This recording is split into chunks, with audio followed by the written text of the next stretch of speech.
할렐루야. 주님의 풍성하신 은혜와 사랑이 우리 성도님들에게 함께 하시는 줄 믿습니다. 자, 이제 오늘부터 저희는 이사야서 말씀을 이렇게 묵상하게 됩니다. 이제 오늘부터 전해지는 말씀은 이사야서의 후반부의 말씀입니다. 그래서 특별히 이 40장부터 55장까지의 말씀은 회복에 대한 약속과 그런 위로의 말씀이 계속 전해지게 됩니다.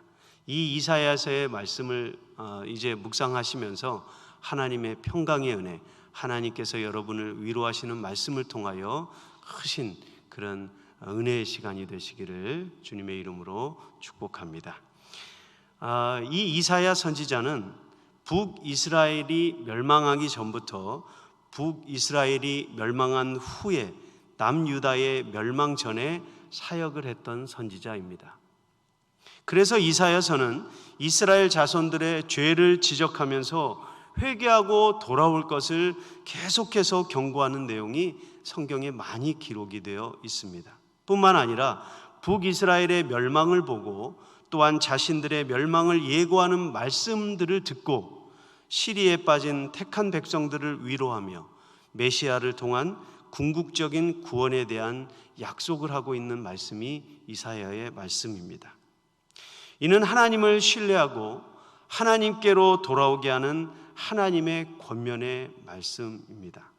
그래서 외치는 자의 소리라는 가상의 인물을 내세워서 하나님의 뜻을 선포하고 있습니다. 결국 이 외치는 자의 소리는 메시아의 길을 준비한 세례 요한임을 마태복음에서는 증언해주고 있습니다. 이 오늘 본문 말씀 속에서 지금 우리가 주의 깊게 살펴보아야 될 말씀은 오늘 본문 9절로 10절까지의 말씀입니다. 왜냐하면 이 말씀은 앞으로 메시아가 행하실 일들에 대한 내용을 예고하고 있기 때문입니다. 여러분 오늘 본문 11절 말씀 한번 찾아보실까요? 11절입니다. 함께 읽습니다. 시작. 그는 목자같이 양떼를 먹이시며 어린 양을 그 팔로 모아 품에 안으시며 젖 먹이는 암컷들은 온순히 인도하시리로다. 아멘. 여러분이 이 말씀을 이제 신약에서 여러분 조금 이렇게 생각해 보실 수 있습니다. 뭐냐면 요한복음 10장 11절의 말씀입니다. 나는 선한 목자라. 선한 목자는 양들을 위하여 목숨을 버리거니와 라고 말씀하시고 3절 말씀에서는 문지기는 그를 위하여 문을 열고 양은 그의 음성을 듣나니 그가 자기 양의 이름을 각각 불러 인도하여 내느니라 라고 말씀합니다. 그리고 오늘 본문 10절 말씀을 한번 보십시오. 보라, 주 여호와께서 장차 강한 자로 임하실 것이요 친히 그의 팔로 다스리실 것이라. 보라, 상급이 그에게 있고 보응이 그의 앞에 있으며 라고 말씀합니다. 여러분 이 말씀은 요한계시록 22장 12절에도 나와 있는 말씀입니다. 요한계시록 22장 12절 말씀에 보면 보라, 내가 속히 오리니 내가 줄 상이 내게 있어 각 사람에게 그가 행한 대로 갚아주리라 말씀합니다. 그래서 오늘 본문 말씀은 오늘날 우리에게 다시 오실 심판의 주로 오실 예수님을 예비하라, 그 예수님을 준비하라 라는 그런 의미의 말씀이 됩니다. 여러분 구약시대에는 하나님께서 그런 많은 어려움 가운데 있는 인생들을 위해서 선지자들을 보내주셨습니다. 선지자들은 하나님께서 원하시는 길을 백성들에게 가르쳐주며 하나님의 뜻을 전함으로써 백성들이 그 인생의 길을 방황하지 않도록 그렇게 하셨습니다. 백성들이 고집스럽게 잘못된 길을 갈 때에는 권면과 징계와 심판에 대한 경고로 인도하셨고 하나님의 진노로 말미암아 절망할 때에는 회복에 대한 소망을 주시면서 그렇게 위로와 격려하심으로 그렇게 이스라엘 백성들을 인도해 주셨습니다. 이 본문 말씀은 후자에 속하는 말씀입니다. 오늘 본문 1절 말씀을 다시 한번 보십시오. 하나님께서 이사야 선지자를 통해서 뭐라고 하십니까? 너희는 위로하라, 내 백성을 위로하라, 그렇게 말씀하시면서 그 노역의 때가 끝났고 그 죄악이 사함을 받았느니라. 그의 모든 죄로 말미암아 여호와의 손에서 벌을 배나 받을지니라, 그렇게 외치고 있습니다. 이는 이스라엘이 불순종으로 말미암아 하나님의 징계로 받은 70년간의 바벨론 포로 생활이 끝났음을 알리라라는 그런 말씀입니다. 노예 생활 중인 이스라엘 백성들에게는 분명히 위로가 되는 말씀입니다. 그러나 이것은 온전한 위로가 되지 못했습니다. 곧 다시 예전의 생활로 돌아갈 것이고 율법에 매일 것이기 때문입니다. 결국 하나님께서는 마지막 최후의 수단에 그런 가지고 계신 카드를 꺼내십니다. 그것은 오늘 본문 3절로 5절까지의 말씀을 통해서 메시아를 보내실 것을 암시하고 있기 때문입니다. 오늘 본문 3절로 5절까지 한번 저희가 같이 한번 읽어보겠습니다. 3절부터 5절입니다. 시작. 외치는 자의 소리여 이르되 너희는 광야에서 여호와의 길을 예비하라. 사막에서 우리 하나님의 대로를 평탄하게 하라. 골짜기마다 도두어지며 산마다 언덕마다 낮아지며 고르지 아니한 곳이 평탄하게 되며 험한 곳이 평지가 될 것이요 여호와의 영광이 나타나고 모든 육체가 그것을 함께 보리라. 이는 여호와의 입이 말씀하시니라. 아멘. 이 말씀은 마가복음 1장에 보면 세례 요한의 출생에 대한 예고로 인용된 말씀입니다. 그리고 이사야서 42장 말씀에서 메시아에 대한 예언이 등장하고, 그리고 저희가 잘 아는 53장에 가서는 인류의 죄를 위해서 고난당하시는 그 메시아를 소개하고 있습니다. 즉 인류의 완전한 위로가 되시는 예수 그리스도를 우리에게 보내주시기 위한 서곡으로 오늘 본문 말씀이 주어졌다는 사실입니다. 계속해서 오늘 본문 6절로 8절까지의 말씀을 한 번 더 읽어보겠습니다. 6절부터 8절까지입니다. 말하는 자의 소리여 이르되 외치라. 대답하되 내가 무엇이라 외치리이까 하니 이르되 모든 육체는 풀이요 그의 모든 아름다움은 들의 꽃과 같으니 풀은 마르고 꽃이 시들면 여호와의 기운이 그 위에 불미라. 이 백성은 실로 풀이로다. 풀은 마르고 꽃은 시드나 우리 하나님의 말씀은 영원히 서리라 하라. 아멘. 여러분, 하나님께서는 외치는 자에게 생명과 능력의 한계를 가진 피조물인 허무한 인간과 만물을 지으시고 주관하시는 영원하신 하나님에 대하여 그렇게 외치라고 선포하고 있습니다. 이는 사람들로 하여금 하나님을 알고 자신을 알게 하라라는 그런 말씀입니다. 하나님을 알고 나 자신을 아는 것은 하나님께 대한 신앙의 출발점입니다. 창조주이시며 만물을 다스리시고 섭리하시는 주관자이신 하나님을 알지 못하면 하나님께 대한 신앙을 가질 수가 없기 때문입니다. 사랑하는 여러분, 이스라엘 백성을 한번 보십시오. 이스라엘 백성들은 하나님을 거역하고 때로는 하나님을 잘 섬기는 듯 그렇게 보였습니다. 그렇지만 전혀 하나님의 마음에 흡족한 모습은 아니었습니다. 그 원인은 바로 하나님을 올바로 알지 못했기 때문이었습니다. 제가 성경 몇 구절 말씀드려 보겠습니다. 이사야서 1장 2절로 4절까지의 말씀입니다. 하늘이여 들으라, 땅이여 귀를 기울이라. 여호와께서 말씀하시기를 내가 자식을 양육하였거늘 그들이 나를 거역하였도다. 소는 그 임자를 알고 나귀는 주인의 구유를 알건만은 이스라엘은 알지 못하고 나의 백성은 깨닫지 못하는도다 하셨도다. 슬프다 범죄한 나라요 허물진 백성이요 행악의 종자요 행위가 부패한 자식이로다.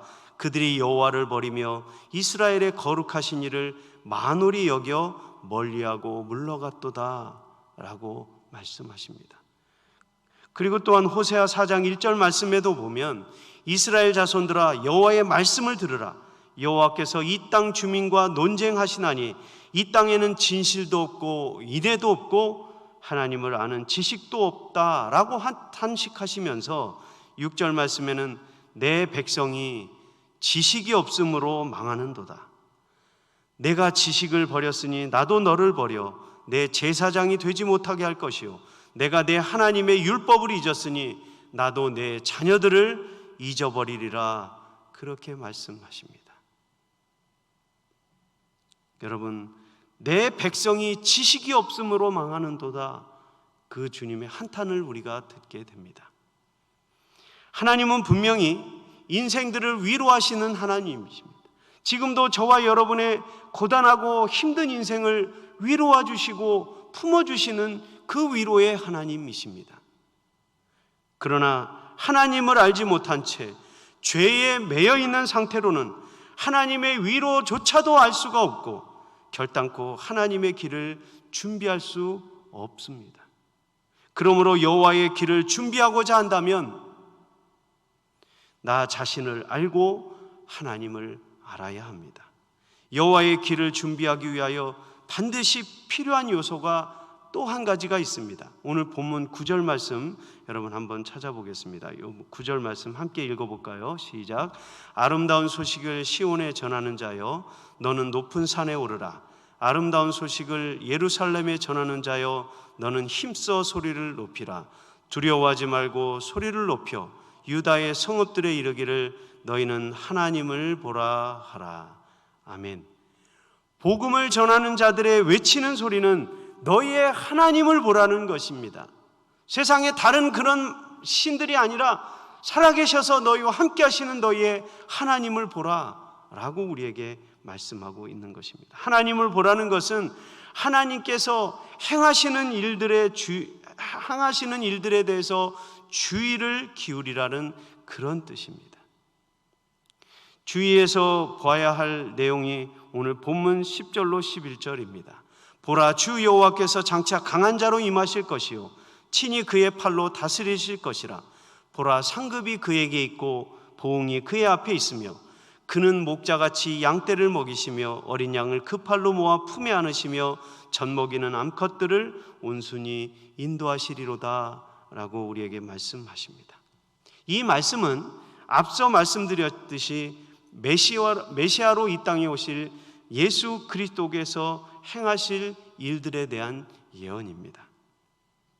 예수님께서 행하시는 많은 일들 중에서 목자로서의 예수님과 심판주로서의 예수님을 특별히 말씀에서 부각시키고 있습니다. 이 말씀의 의미는 요한복음 10장에서 자세하게 기록되어 있습니다. 여러분, 이 요한복음 10장의 말씀이 무엇입니까? 주님은 우리의 선한 목자고 우리는 기르시는 양이다라는 말씀입니다. 여러분, 양은 어떻습니까? 양이 자기 마음대로 막 그 길을 가면 그 양이 올바로 갈 수 있겠습니까? 양은 오로지 목자만을 따라가야 됩니다. 양이 자기가 잘났다고 자기가 가고 싶은 대로 간다면 그 양은 얼마 가지 않아서 길을 잃고 죽음을 맞이할 수밖에 없을 것입니다. 그렇기 때문에 양은 당연히 목자를 따라야 합니다. 양은 목자가 가는 대로 좌로 가면 좌로 가야 되고 우로 가면 우로 가야 되고 목자가 이끄는 대로 양은 그 길을 따라가야 합니다. 목자를 따라가면 목자가 가는 방향을 놓치지 않아야 합니다. 오늘날 우리의 모습은 어떻습니까? 오늘날 우리는 이렇게 예수님을 따르는 양의 길을 가리켜서 제자도라고 그렇게 말을 합니다.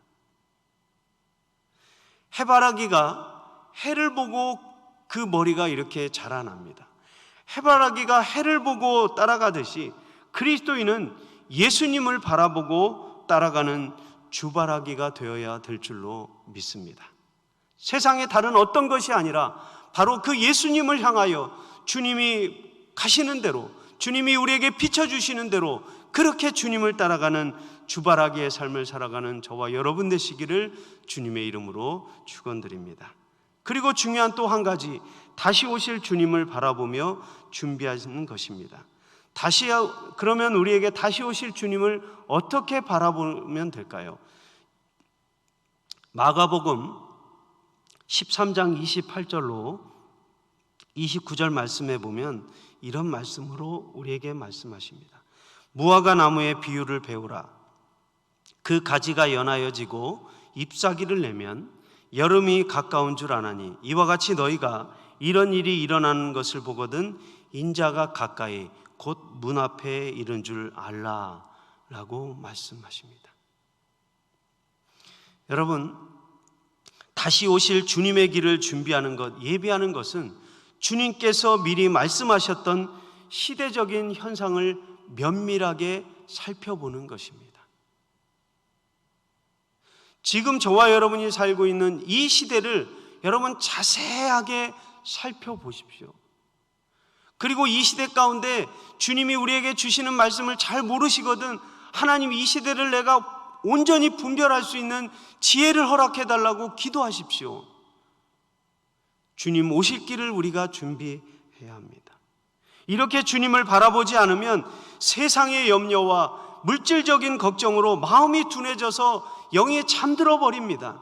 주님 설마 내 때는 오시지 않겠지. 예전부터 벌써 2000여 년 전부터 주님이 오신다고 말씀하셨는데 아직도 오시지 않고 설마 내 시대에는 오시지 않겠지. 여러분, 이 시대를 우리가 온전히 분별할 수 있어야 합니다. 내 영이 잠들어 버리면, 내 영이 깨어있지 못하고 세상 안락에 빠져서 내가 잠들어 있으면 주님이 오실 길을 전혀 준비할 수가 없습니다. 그러므로 내 영이 깨어있어 주님께서 말씀하신 시대적인 변화를 잘 살피고 그렇게 적절하게 믿음을 준비하며 살아가는 저와 여러분 되시기를 주님의 이름으로 축원드립니다. 여러분, 혹시 도도새라는 새를 알고 계신지 모르겠습니다. 이 도도새가 그 어린이 만화의 애니메이션에도 나왔던 새인데, 이 도도새라는 새는 지금 이 지구상에는 없는 새입니다. 이 도도새는 인도양의 모리셔스라는 섬에만 살고 있었는데 지금은 멸종된 그런 새입니다. 크기가 칠면조보다 커서 한 25kg 정도가 되었습니다. 이 도도라는 이름은 포르투갈어로 어리석다는 뜻을 가지고 있습니다. 이 섬에서는 천적도 없고 먹을 것이 풍부했기 때문에 더 이상 이 새는 하늘을 날 필요가 없었습니다. 그러니까 날개짓을 해서 먹이를 구하고 이렇게 다닐 필요가 없었습니다. 그 섬에는 천적도 없고 먹을 게 너무 풍요하니까 자기의 신분을 잊어버리고 살았습니다.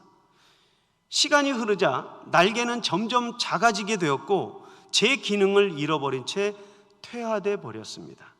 하지만 그 섬에는 이 도도새를 위협하는 어떤 것도 없었기 때문에 평화로운 천국이나 다름없는 삶을 그 새가 살았습니다. 1505년 포르투갈인들이 최초로 섬에 발을 들여놓게 되었고 향료 무역을 위한 어선들의 중간 경유지가 이 섬이 되었습니다. 그래서 이 섬을 경유하는 이 선원들에게는 도도새는 너무도 잡기 쉬운 풍부한 먹거리가 되었습니다. 여러분, 칠면조보다 컸기 때문에 이 새 한 마리를 잡으면 얼마나 먹기 풍부했겠습니까? 우리가 칠면조 한 마리만 잡아도 나누고도 남는 건데 그거보다 더 컸으니까 이 먹을 것이 귀했던 이 섬에서 이 어부들에게는, 아니 이 선원들에게는 얼마나 이것이 풍요한 양식이었겠습니까? 그래서 사람들이 데려온 가축들과 쥐들과 그런 것들로 인해서 날개가 있지만 전혀 날 수 없었던 이 새는 약 100년 후에 지구상에서 완전히 멸종되어 버렸습니다. 사랑하는 여러분, 안일한 자기 삶에 빠져서 날갯질만 하면 그 섬 모두를 자기 것으로 차지하고 그렇게 살 수 있었고 멸종되지 않았었을 텐데, 안일한 삶에 빠져서 자신이 날개를 단 새라는 존재감마저 잃어버렸던 이 도도새라는 새는 오늘 우리들에게 아주 좋은 교훈을 전해주고 있습니다. 우리는 영의 생명을 가진 하나님의 자녀들입니다. 우리가 세상에 속한 자녀가 아니라 우리가 영에 속한 하나님의 자녀들입니다. 하지만 우리의 모습, 이 땅을 살아가는 성도들은 마치 영의 생명에는 전혀 관심이 없는 듯 이 도도새처럼 오로지 육신의 삶에만 마음이 팔려 지내는 것 같습니다. 무엇을 먹을까? 무엇을 입을까? 어떻게 하면 좀 더 내가 풍요로움으로 살 수 있을까? 영적인 이 영의 생명에는 전혀 관심이 없는 듯 그렇게 보입니다. 그래서 영혼의 삶의 길을 잊어버리고 이 세상이 마치 천국인 것처럼, 이 세상이 나의 본향인 것처럼 육신의 삶에 뿌리를 내리고 살아가고 있습니다. 이렇게 물질 문명이 발달하고 이렇게 과학기술이 발달해서 이제는 암도 극복하고 암도 치료할 수 있는 약도 생기고, 이제는 얼마나 머지않아서는 이 무슨 약 같은 거 이런 거 하나만 먹으면 배를 채울 수 있는 그런 것도 개발되고 있고, 우주에서는 지금 실제로 그렇게 비행사들이 그렇게 먹고 살고 있다고 합니다. 그런 음식들고 이제는 막 발전하고 하는데 이보다 더 좋을 수 있겠습니까? 이런 풍요에 빠져서 살고 있습니다. 여러분, 데살로니가전서 5장 3절 말씀을 통해서 우리에게 경고하고 계십니다. 여러분, 오늘 말씀을 집에 가셔서, 그리고 집에서 성경을 읽으시고 묵상하시면서 이 데살로니가 5장 3절의 말씀을 여러분 꼭 기억하십시오. 그들이 평안하다 안전하다 할 그때에 임신한 여자에게 해산의 고통이 이름과 같이 멸망이 갑자기 그들에게 이르니니 결코 피하지 못하리라. 말씀을 정리합니다. 사랑하는 성도 여러분, 우리는 아침에 일어나서 매일매일 날씨를 살펴봅니다. 오늘은 날씨가 좀 어떨까? 요 며칠 계속 푹 찌고 더웠는데 오늘은 좀 시원할까? 아침에 일어나면 자연스럽게 날씨를 살핍니다. 오늘 하루가 어떻게 날이 될까? 그 날씨는 내가 그렇게 살피는데 매일 시대적인 변화를 살피고 이 시대 가운데 하나님이 역사하시는 그 시대는 바라보지 못하고 살고 있지는 않습니까? 여러분, 이 시대적인 변화를 살펴보고 나를 향하신 하나님의 마음을 살펴보시는 저와 여러분 되시기를 주님의 이름으로 부탁을 드립니다. 이렇게 내 영이 깨어 있어서 시대를 살피고 하나님의 마음을 살피면 심판의 날이 될 여호와의 길, 다시 오실 주님의 길을 넉넉히 준비할 수 있게 된다는 사실을 여러분 기억하십시오. 저와 여러분 모두 이 준비된 마음으로 다시 오시는 주님을 예배하며 준비하며 그렇게 살아가는 저와 여러분의 삶이 되시기를 주님의 이름으로 축원드립니다.